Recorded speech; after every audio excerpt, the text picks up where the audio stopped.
Gyro, are you fine with judging this one as well, or are you like busy with something? Was Gyro even here? Yes, he just gave me judgment. Let me see if Ernest, just in case Gyro can't judge, let's see if Ernest I can judge. Oh, he can judge. All right. So for the recording, it's going to be me versus Wecs on ethics. I don't know what ethical position he's going to be affirming, but I'm just going to be quiet on these types of talks, or insofar as I'm just going to be positing sort of a calculation of what he's saying, aka denying what he's saying. So yeah, man, do you want to lay out the ethical position that you're going to be defending? Oh, I'm defending an ethical position. Oh, fuck. Okay, yeah, sure, I guess. Yeah, I guess I'll just. Hold on. You gotta like give me like a second. Let me like pull up my argument. All right. I didn't know I was gonna be like defending. That's why. My fault. My fault. Where the fuck is it?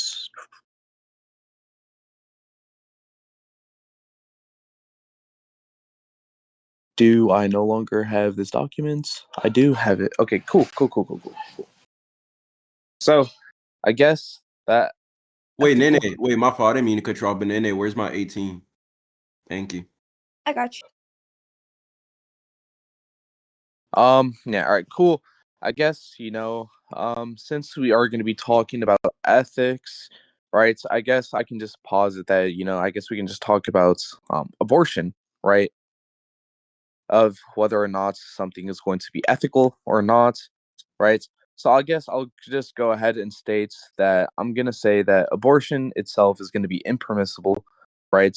Which means I'm stating that's going to be non-ethical. So I guess I can start off the argument by stating that premise one, if something has flow, then killing it is just going to be prima facie wrong. Premise two, in utero organisms do have flow. Conclusion, therefore, abortion is prima facie wrong. The inference rules. All right. Then, oh my God. Holy shit. I'm actually a retard. Anyways, the ethical framework I'm just going to be working under is going to be consequentialism and deontology and, with some pit theory. If you're not familiar with pit theory, I can go ahead and relay what that is. No, I only have a singular linear question. When you say pit theory, is that going to be some moral operative? Pit theory, right? Not necessarily it's going to be like some moral operative. Pit theory itself is just going to be like a personal identification theory where it's going to be like addressing the diachronic problem of how the same entity will remain the same person consistently through their lifespan. Um, shit. Um, okay, wait, hold on. So, wait, repeat that. I'm sorry, I'm getting sidetracked by something. Someone just called me off guard. Yo, repeat that. No, you're good. You're good. Yeah. So, personal identification theory is going to be a theory that addresses the diachronic problem of how the same entity will remain the same person consistently throughout their lifespan. Right. And then you're Okay, familiar so with deontology and consequentialism, correct? um, are those the frameworks you're utilizing here? What? Yeah, consequentialism and deontology are the frameworks I'm Okay, utilizing. so I have my rebuttal. So basically, right, you're gonna be defending the proposition that moral abortion is morally impermissible. I'm just gonna be putting into question if you can even make these types of claims, because I could just be some meta moral abolitionist here, where I'm gonna be saying that there's gonna be some sort of convergence on three theses, that being elite ignalism, conceptual ethics, and we could just say Dung's abstract theory argumentation, in where it's going to be the case that your domain that you're using to make inward claims about the certain moral parameters are not going to fulfill their pointfulness conditions successfully, create some sort of relevant conflict-free scheme, or impose some sort of truth that they reach into when they're talking about the types of claims within these given frameworks being true or false. If Wait, that's going to be I the have a case, then I'm just clarifying going to, question. yo, don't overtalk, do not overtalk me, relax, bro. So again, when we talk about these types of things, right, I don't even grant why it's going to trivially follow that we can even assign some sort of value to these types of talks. And if that's going to be the case, it's going to trivially fail. You also said that you also say you're appealing to something like Pitt or personal identity theory. I need you to motivate that type of concept. And then you also said you're appealing to deontology and consequentialism. That's just going to be attacked by the divergence of the given criterias, which I named earlier. So you can go ahead. Yeah, cool. I guess I'll just start off by stating, you invoked the term true within, that whole entire like gibberish. I was kind of wondering what you meant by that and the framework you were working under.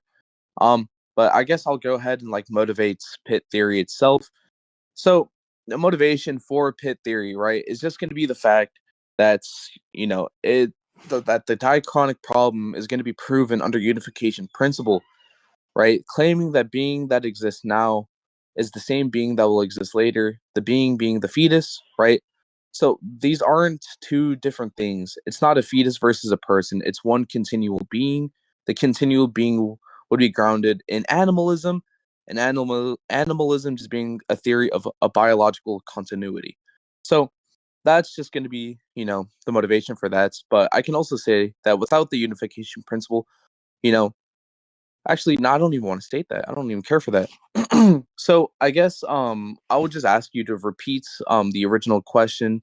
I believe it was how would I like come to the conclusion or something like of that sort. I don't want to like strawman of why I even take this to be the case, correct? Okay, so again, you okay. When you say I invoke truth, I'm not really invoking truth in the heavyweight sense or the lightweight sense. It's going to be in the nonsense. And by nonsense, I'm saying it's just going to be the case that when we talk about truth, at least for my semantic token, it's going to be the case that it's some we could just say some irrelevant operative there, at least semantically speaking, because as an elite knowledge, I'm going to take truth to be something that doesn't exist. And if that's going to be the case, then I don't even need to give a truth condition or any of those types of properties, as those are usually properties of something which takes some non-deflationary or even just non-eliminativist-esque stance regarding these types of concepts. So that's going to be a blunder that I'm going to flag for the judge. You also said it's going to be the case that there's going to be some diachronic problem.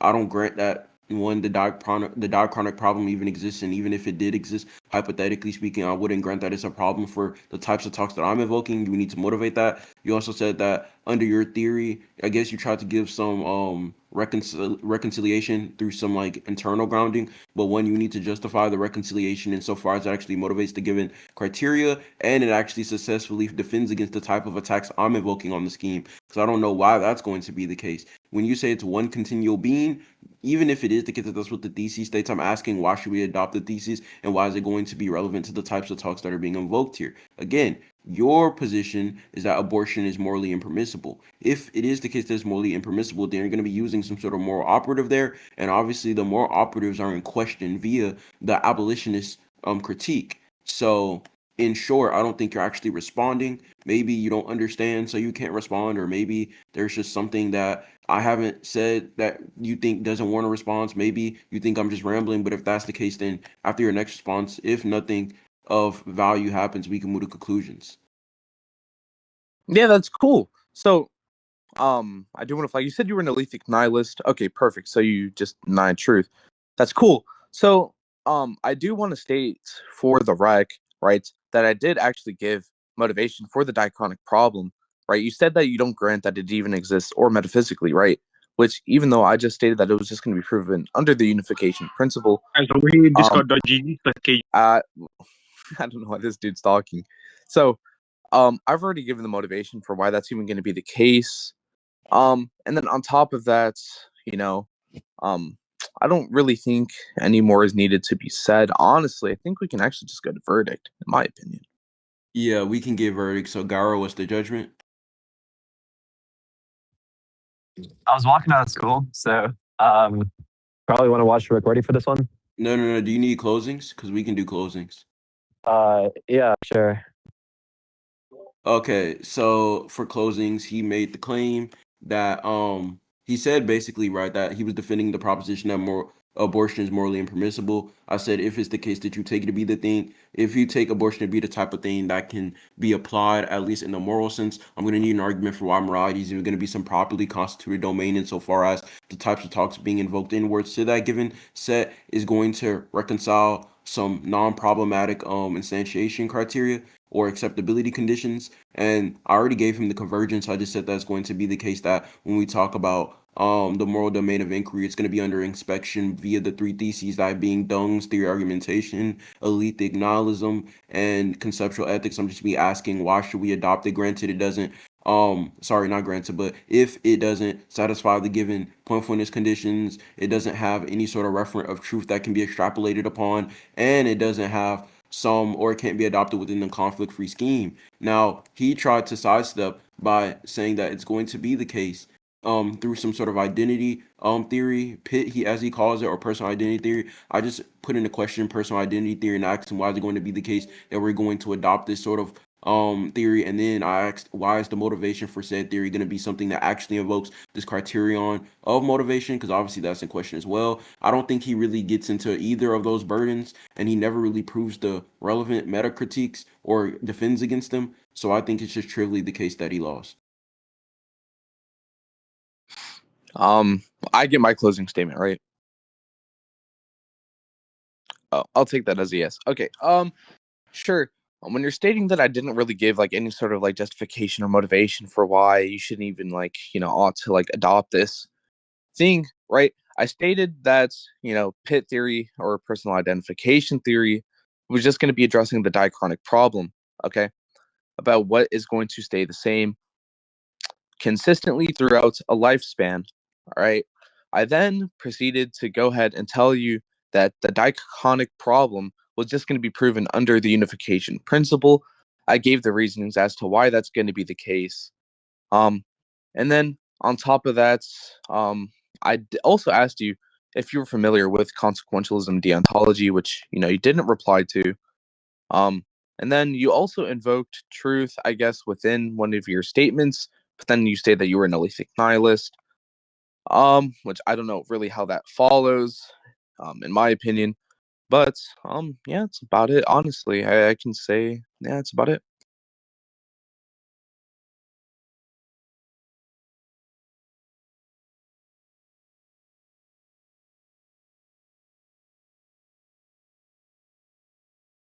All right, 20-0. GG's Gyro. Oh wait, no, that's 19. 19-0 on my daddy.